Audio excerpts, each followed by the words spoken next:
En 62, donc en janvier 62, effectivement, pour moi, c'était, j'allais dire, je suis parti pratiquement sans espoir de retour, Et j'ai donc continué ma carrière normale comme tout officier français. Le père d'Aziz Médiani avait le titre de Bachaga. Il administrait des populations musulmanes au nom de l'État français. Aziz Médiani, lui, est entré dans la carrière militaire à 11 ans. En 1957, il est un des premiers musulmans à intégrer Saint-Cyr.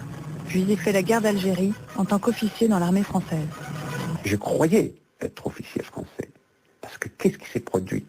J'arrive en 62, janvier 62, et en octobre, mon colonel qui m'appelle, il me dit il faudrait que vous alliez à Fribourg, au consulat français, consulat de France à Fribourg, pour signer votre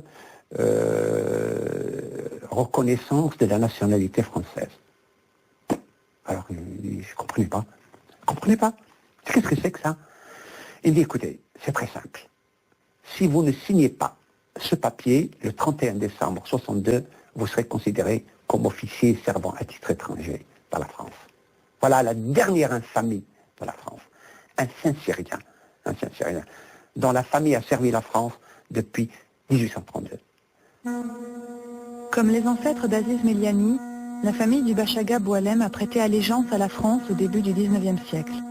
Le Bachaga Boualem était le plus éminent représentant politique des Français musulmans à l'Assemblée nationale et un des plus importants propriétaires terriens d'Algérie. Engagé dans l'armée française, le Bachaga Boualem a formé la première compagnie de harkis pendant la guerre d'Algérie. En 1962, l'armée française l'a rapatrié avec toute sa famille dans le sud de la France. Il y a eu un entretien entre mon père et le général de Gaulle, et j'avais donné sa parole en disant « Monsieur le Bachaga, tant que je serai président de la République, l'Algérie ne sera jamais algérienne. » Voilà. Et 6 mois après, le général de Gaulle a dit « Je vous ai compris. » Et voilà. Il a cru jusqu'à la fin. Pour lui, en arrivant en France, il se considérait toujours comme français. Parce qu'il sortait d'un département français. Il était français. Le problème qu'il y a eu, c'est qu'on lui a demandé, en venant en France, d'opter pour la nationalité française. En plus, pour un vice-président de l'Assemblée nationale, pour un député, il y a un problème quelque part.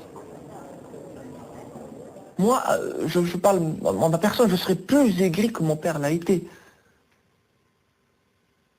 Je vous dis la vérité, j'aurais cette décision, je ne serais jamais venu en France. Je serais parti de la France, j'aurais pris un pays étranger.